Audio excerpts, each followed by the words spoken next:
All right, but let's finish with Germany. And we went up through the age of absolutism last time and talked about the wars of that period, ending with the 7 Years' War. So you have this love-hate relationship between Austria and Prussia. It's these two wars, they're at each other's throats, and then they end up as allies against Napoleon a little bit later on. And then staunch allies once Germany is unified. Well, let's jump to the Enlightenment, because Germany is not the center of the Enlightenment, but it could be considered an Enlightenment center. And the Germans are all in on this French idea that you should focus on deductive rather than inductive reasoning. And some of the French some of the German Enlightenment thinkers are going to be your strongest models of that kind of thinking. And so what the German thinkers are going to focus on is what's known as a priori reason. A priori means without prior experience, that anything can be known just through reason alone. You don't need to use investigation or inductive reasoning. And so Immanuel Kant, one of the Enlightenment thinkers of Germany, writes about how you can deduce what is the morally correct course of action just through reason alone. And so his formula is called the categorical imperative. You should imagine that whatever it is you're about to do would be considered a natural law. So if it's lying, then you would imagine that everyone lies. And so reason tells you, without any experience, that if everybody lies, that would be a bad situation. So that tells you lying is in violation of natural law. And so there is this very abstract approach to philosophy in Germany. And so in this period, as later, German philosophers tend to invent new terms, imbue them with a new form of meaning, and then rely heavily on reason. We also see this application of Enlightenment to monarchy. And so this is known as enlightened despotism or enlightened monarchy, enlightened absolutism. And Frederick the Great of Prussia is the best German example. So we talked about Austrian examples already. We went over Western Europe, Joseph II there. And so again, if you're being challenged to name an enlightened despot, and they've used Catherine Frederick, then Joseph II is like the go-to. He does the normal things you would expect of an enlightened monarch. He introduces greater religious toleration and tries to improve life for serfs. He actually tries to abolish serfdom in Austria. What Frederick does that would be considered particularly enlightened is he begins the process of codifying Prussia's laws. And this is known as the Prussian Code. It was completed after Frederick died, but he was the overall architect of this law code. It is his spirit that imbues it. And what the Prussian Code does is the same as any other law code. It organizes the laws. It gets rid of contradictory laws. It gets rid of laws that were obsolete by this time. And by doing that, it organizes the government much more effectively. When you have a very well-reasoned law code, it creates a more well-reasoned and well-structured bureaucracy. So within that Prussian Code, Frederick, we could say, confirms, because this wasn't new in Prussia, confirms the religious toleration of Prussia. The earlier Prussian monarchs had actually been Calvinist in an area that was dominated by Lutherans. And so it had long been Prussia's tradition to tolerate various Christian faiths. But what is increasingly the case under Frederick is he's willing to tolerate any faith. And Frederick was probably deist. At the very least, he doesn't really care that much about religion. But he doesn't force all of Prussia to adopt his policies towards Jews. So the Jews aren't emancipated in Prussia under Frederick. And so there are elements of the Prussian Code that could be considered unenlightened. He doesn't change the feudal distinction based on law between nobles and non-nobles. That's still in the Prussian Code. And he doesn't offer that full-blown emancipation to Jews. He doesn't emancipate the serfs throughout the country. He emancipates serfs in his own domains, and he improves treatment of Jews in his own domains, but he doesn't do that across the country. And that kind of gets at the root of what enlightened despotism is all about. When confronted with making a reform that could potentially cause the enlightened despot their power, it could spark an uprising or backlash against the despot. They don't do it, right? And that's what we see with Frederick here. But he is employing Enlightenment language and talking about how he is a servant of the people, that the state is there to improve the lives of the Prussian people. And that definitely influences the way the everyday Prussian sees the Enlightenment. It's also in Germany that we see the potentially the greatest influence of neoclassicism in music. And so the German composers had been among the leaders of the earlier musical period, which is Baroque. And so in this time period, the greatest example is Mozart, who was operating in Austria.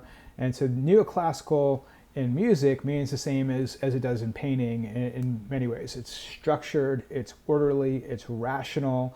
It often reflected the themes of the Enlightenment, drawing knowledge from classical Greece and Rome and focusing on things like citizenship.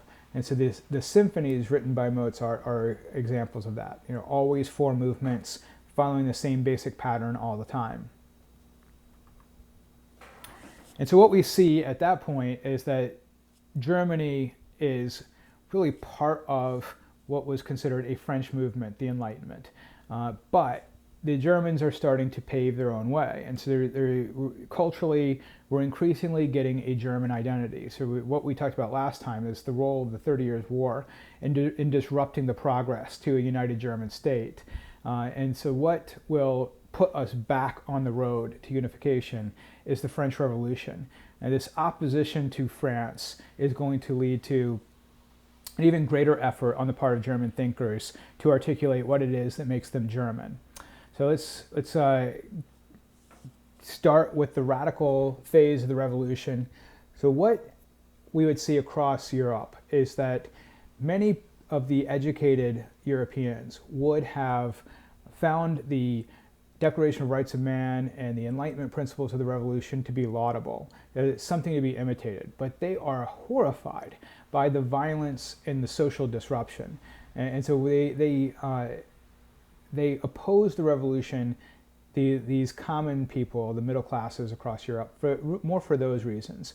Now, the leaders of Prussia and Austria oppose the revolution as a threat to absolutism.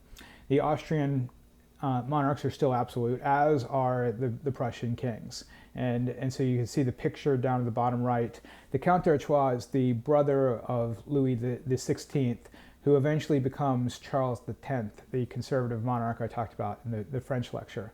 And so here he is. This is kind of a simplification of the process, but here he is courting the Prussians and Austrians, and he was selling them on this idea that the attacks on monarchy in France were going to spread unless these monarchs did something. And so the Prussians and Austrians issued a warning to the revolutionaries that the royal family had better not be harmed. And that leads the French revolutionary government, which was comprised mainly of inexperienced politicians, to declare war. And at this point, they weren't ready for a war. The revolution in France had driven out a lot of French nobles. And so the officer corps of the French military had been decimated. And that's what gives Napoleon an opportunity to rise to the ranks. But at the early phase of these wars, what that meant is that Austria and Prussia had a huge advantage. Their armies were much better organized, much better led than the French armies. However, what the French were able to tap into, as we talked about, was nationalism. And so during the revolutionary periods, the map in the bottom middle is French expansion before Napoleon. Now, Napoleon was part of some of that expansion in Italy, but a lot of the expansion you see there was at the expense of Prussia or Austria, and came during that revolutionary period when the levée en masse allowed the French state to tap into those patriotic feelings. And so the revolutionary expansion is going to lead to the export of revolutionary ideals. And so the French had abolished feudalism in France as a result of the early reforms of the revolution. Those reforms are then exported. Now, the abolition of feudalism was never as successful or as sweeping outside of France as it was within it. But nevertheless, you have this expansion of revolutionary ideals. And so you can see how, from the perspective of an absolute monarch, this would be seen as something like the spread of a disease. Liberalism, nationalism, undermining their absolute control. It's during this time, though, that we have the partition of Poland, and the two go together. Because what happens, and so you can see the map of Poland up in the right-hand corner, what happens in the 1790s is that the Poles begin to institute a series of reforms intended to head off future partitions. There had already been one partition of Poland between Austria, Prussia, and Russia. And so the Poles begin to reform. Well, this is during the French Revolution. What the Russians and Prussians accused the Poles of doing is embracing the ideas of the French Revolution. And so they say, oh, we got to partition you in order to stop the spread of this disease. And then Austria gets involved in the last wave in 1795, where Poland is wiped off the map. And so this enhances the territorial scope of Prussia and Austria from the German perspective. But it gives us an idea of what is going on during this time. So on the one hand, Austria and Prussian monarchs are standing on principle and saying we need to defend conservative values and stop the spread of liberalism and nationalism. But on the other, there's this opportunism that is occurring here, where they're using the excuse of the French Revolution to expand their territory. And this occurs to an even greater degree under Napoleon. This is part of what enables Napoleon to rule over an empire for so long. He plays upon the divisions between the different Germanic states. So when Napoleon became emperor and then invaded the German territory, that's going to be it for the Holy Roman Empire. And you have a period that is known as the Shame of the Princes, where especially the Rhine states of Germany take advantage of the disruptions caused by Napoleon to just swallow up smaller states. It's the shame of the princes because they're picking on their German brothers, but it also makes it easier to unify Germany down the line. There were far fewer German states as a result of the Napoleonic conquest and the shame of the princes than there had been before. Now, the other thing that occurs is that Napoleon deals humiliating defeats to the Austrians and the Prussians. The Battle of Jena, where he defeats Prussia, is a great example of this. He divided his army. He had this corps system that he was using, and he divided his army, and one of his marshals actually ran into the main Prussian force while Napoleon was engaged with a smaller force. And this one corps of Napoleon's army defeated the Prussian army. It was an accident almost. And so what had happened is that after Frederick, the Prussians had kind of sat on their laurels, and they had begun to do things like promote people based on family connections in the military, rather than kind of keeping to that identity that they had established after the 30 Years' War. And so the Napoleonic conquests are going to spur a reform of that military, and the Prussian military that is ultimately going to unify the country is the product of the defeat handed to Prussia by Napoleon. And the other thing that happens is this inadvertent rise of nationalism. And I mentioned in the earlier lectures that Napoleon was not as savvy a diplomatic thinker as he was a strategist militarily. And so he could have humiliated the Prussians and the Austrians less. And he goes out of his way to humiliate the Prussian king. So when he meets Alexander I, the Tsar of Russia, to decide the Peace of Tilsit, the peace between the two, Frederick William, the King of Prussia, was there. And Napoleon and Alexander go out to this raft that was built at the middle of a river so they could be in neutral territory. And they didn't invite the Prussian king. And that's what I mean. They're just going out of his way to treat him like he's not a true monarch. And this is just one example of the humiliations heaped on the Prussians by Napoleon.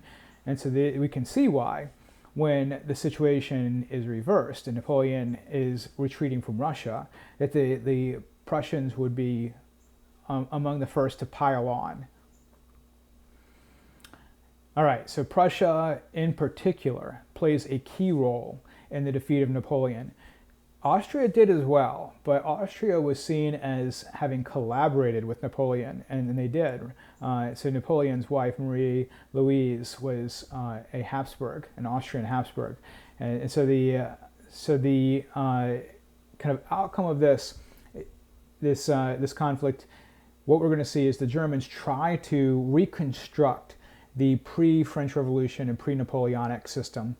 And so they create a German Confederation at the Congress of Vienna. The German Confederation was the Holy Roman Empire Part 2. It was supposed to be a loose alliance of German states led by the Austrian Empire, led by the Habsburgs.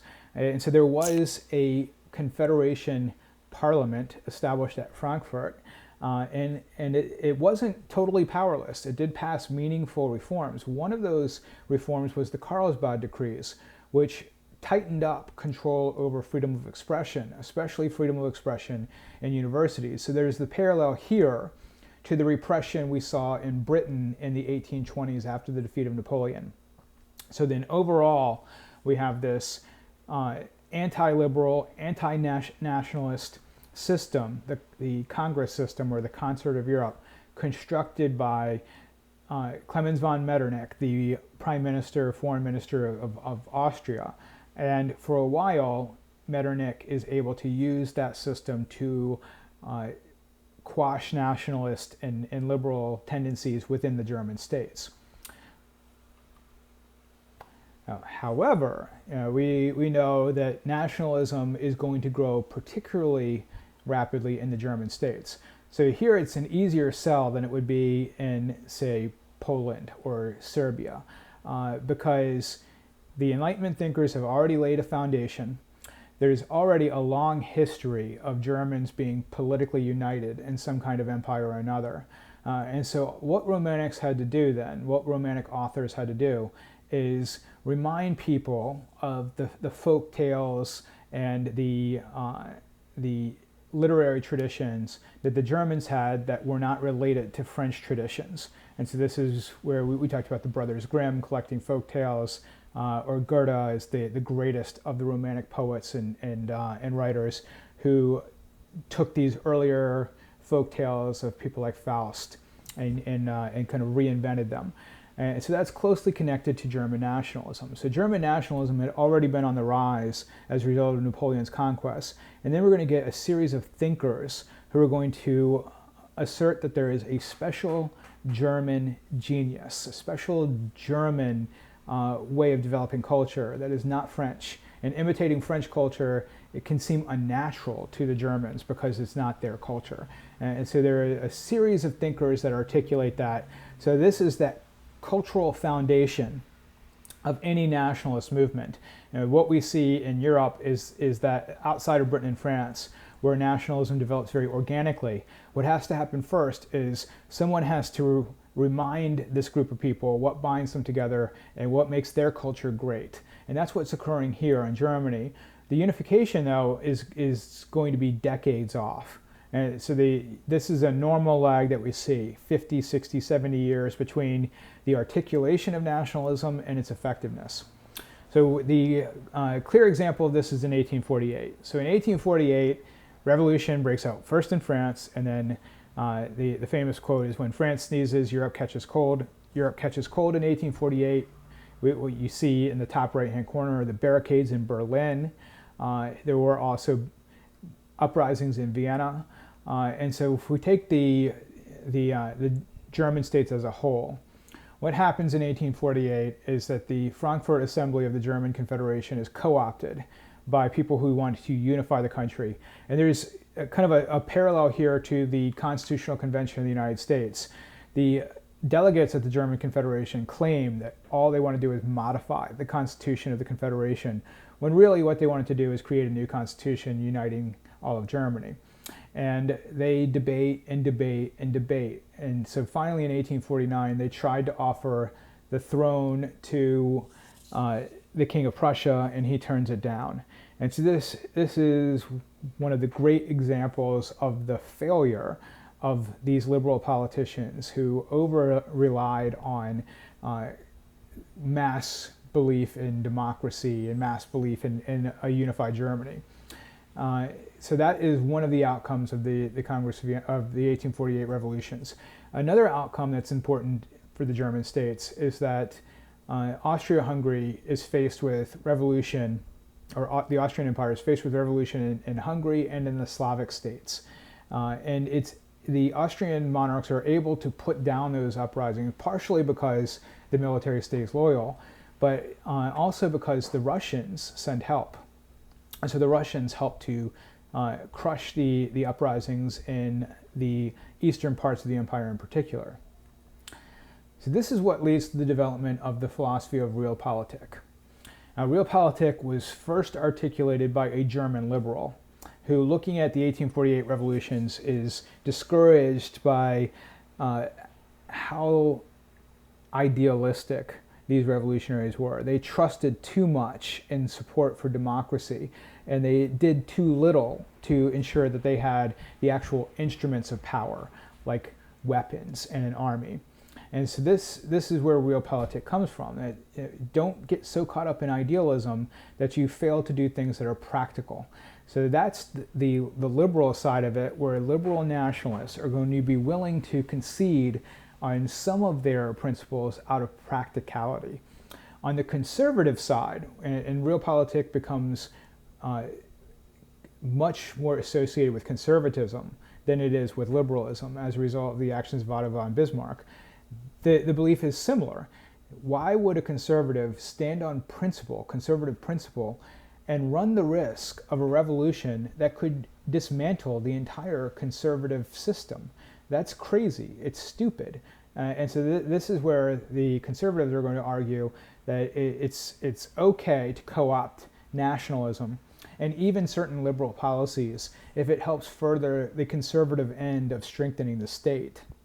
So it's an ends justify the means type of philosophy, but I think it's even more amoral or immoral than other ends justify the means philosophies. Because Realpolitik philosophers were arguing explicitly in favor of things like deception and war to accomplish their aims.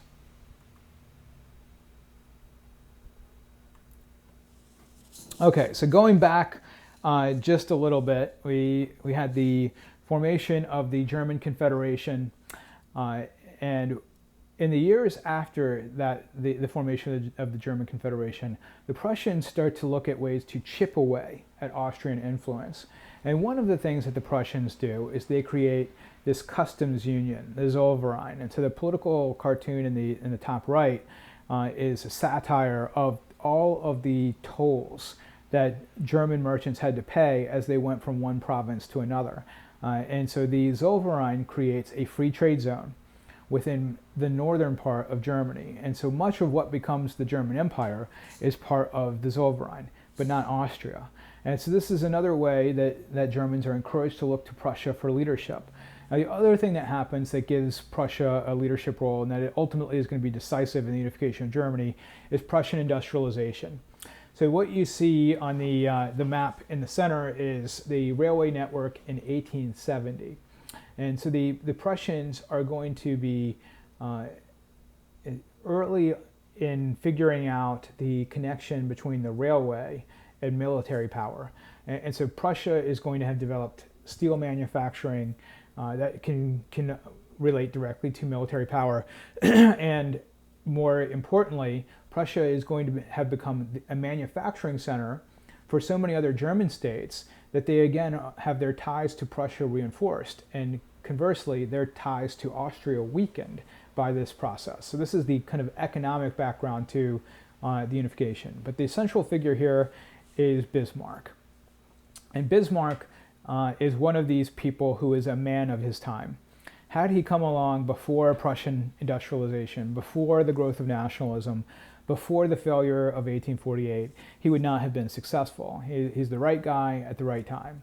And he was an arch conservative. He had made his name as the conservative who embraced unconstitutional ways of raising money for the army when the more liberal Congress and the more liberal legislature of Prussia refused to vote funds. And so that is part of the reason he gets himself involved in so many foreign adventures. It's to distract his enemies from some of his domestic problems. He's not nearly as astute a domestic strategist as he is a foreign policy strategist. So Otto von Bismarck is that great practitioner of realpolitik. His famous speech encapsulates what realpolitik is all about. And he says, the great issues of the day will not be decided through speeches and assemblies. That was the mistake of 1848. The great issues of the day will be decided through blood and iron. He gets his chance to prove that he means what he says when he provokes a war with Austria. And sometimes we portray this as Bismarck's the smart guy in the room and he tricks everybody else. There were lots of people who knew what Bismarck was trying to accomplish in 1866. They just didn't think he would win. And Austria had been a great power for far longer than Prussia. It had a larger population, and so people had overlooked the role that industry would play here. The Prussians had sent military observers to the United States during the American Civil War, and so they knew exactly how the railway could be used and the ways that rifles could be used. And the Austrians had a much weaker grasp of that. So Prussia is able to mobilize its army and send it to the south very quickly. And in one conclusive battle, kind of a Napoleonic type of model, they shatter the Austrian army at Königgrätz. And here Austria is dealt with leniently. The Prussian king wanted to march on Vienna, and Bismarck engaged in his normal histrionics where he threw a temper tantrum and threatened to commit suicide and threatened to resign, and the king backed down. And so the reason he didn't want to march on Vienna, and the reasons. So one is he was eyeing the future and believed that Austria would be a natural ally for this enlarged version of Prussia. He's eyeing as well a unification with the southern part of Germany, and he thinks that marching on Vienna would poison that well. And he can't disrupt the balance of power too much, or the other great powers who had been sitting on the sideline are going to get involved. So winning the Austro-Prussian War results in the unification of the northern part of Germany.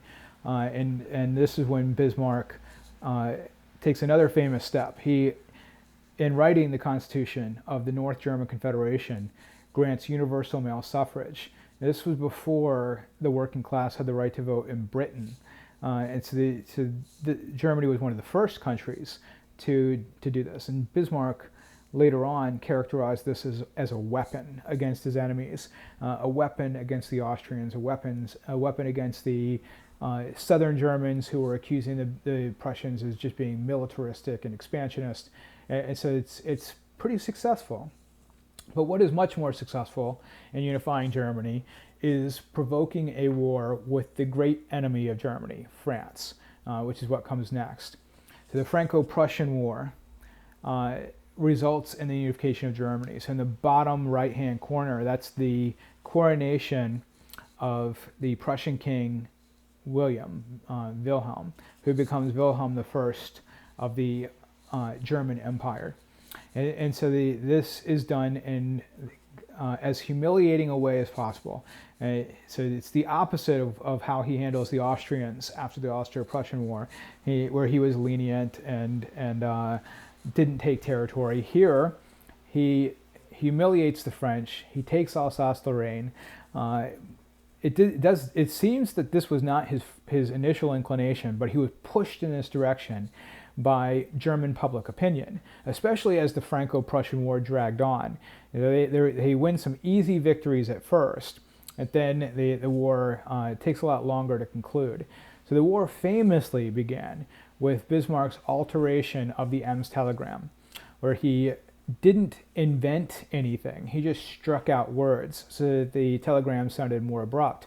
And he did this knowing that Napoleon III of Prussia, or of France, was looking for a foreign policy victory. So he his quote is, he waves a red flag before the Gallic Bull and gets France to declare war. That fires up German nationalism. The southern German states join him, and the unification of Germany results from this. So now that he is the chancellor of a united Germany, he has the chance to institute a variety of domestic policies. Some of them are pretty successful. So one set of his policies involved helping with industrialization. And so he, for a time, allied with the liberals and pursued their policies, their free market policies. When he felt like that wasn't working as well, and the Germans were suffering in competition with the British, he raised tariffs and allied with other groups. But there are two major domestic policies that are failures and examples of how Bismarck is trying to control things in a way he could with international policy and couldn't here. The one is Kulturkampf, which is a culture war. This is where he tries to outlaw the Center Party, which is the Catholic Party of Germany. And so the reason behind this is Bismarck is suspicious of any group that might be more loyal to some outside authority than to the German state. So Catholics, he thought, might be more loyal to the Pope than to the German state. And the reason why, what galvanizes him in trying this is, what prompts him is the Pope at this point had declared himself to be infallible in matters of morality. And so the Pope was essentially encouraging people to look to the Pope as an authority. So that backfires, it doesn't work. And then he goes on to try essentially the same thing against the Socialists, the Socialist Party of Germany, the SPD, outlawing socialism, instituting welfare policies to try to steal socialist support, and that doesn't work. And this is actually the policy that gets him fired. William I dies, William I's son doesn't last long, and then that brings William II, Wilhelm II, as the next important German emperor, and he wants to rule in his own right, so he fires Bismarck and decides to rule on his own. So moving back to Prussia or to Austria, so the Austrians had already been experiencing problems with nationalism within the empire, and one of the stronger nationalist groups was the Hungarians, who in 1848 had been led by one of the great nationalist leaders, Kossuth. And so the defeat at the hands of Prussia forces the Austrian monarchy to make some concessions. And this is where the dual monarchy comes from, Austria-Hungary. The Hungarians are given an equal say in the imperial government, and they are granted autonomy over their own provinces. And so this is a way of salvaging something from that defeat in the war. The dual monarchy is effective, especially for a few decades, in tamping down on nationalist sentiment, but ultimately the Austrians failed to deal with the Slavic nationalists very effectively. So that brings us to this problem of the Eastern question. The Eastern question, broadly speaking, is what to do with these territories that were breaking away from the Ottoman Empire as a result of Ottoman decline. The Ottoman Empire, the sick man of Europe. The creation of new, strong Slavic states from the Ottoman Empire was a threat to Austria-Hungary. So Austria-Hungary tended to favor either the formation of weak Slavic states or the co-option of Slavic territory by Austria-Hungary. And this very much ran in opposition to the Russian view on the Eastern question, which is in favor of Slavic nationalism and the creation of strong Slavic states. So here is this cancer that's eating away at the multi-ethnic empires in the eastern part of Europe. So I mentioned the firing of Bismarck. This is what alters German foreign policy. So we've talked about several of the highlights here of the foreign policy of Wilhelm II, who was erratic and overly aggressive and failed to see how his kind of off-the-cuff comments might be perceived elsewhere.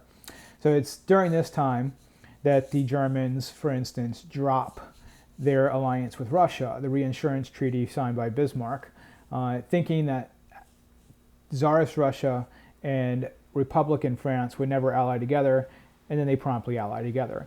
This is when the Germans try to build the High Seas Fleet, which is seen as a threat to the British. This is when the Germans announce that they deserve their own place in the sun and begin to try to pick off French colonies in Africa, which was seen as violating the rules of the Berlin Conference that had set out the guidelines for the scramble for Africa. And so the Germans here are seen as the threat to world peace. And so this is where we're kind of on the clock for World War I. The Germans don't do anything to really calm down the situation. Instead, the German High Command begins to look for the right time for a war. What Germany sees is that they will end up in a war, in all likelihood, with France and Russia at the same time. So they want the war to be at a point when they can win that. So Russia can't become too much more powerful, or that would throw their plans into chaos. So the militarism and nationalism of Germany during this time is a key cause of that war. All right, so that ends Germany.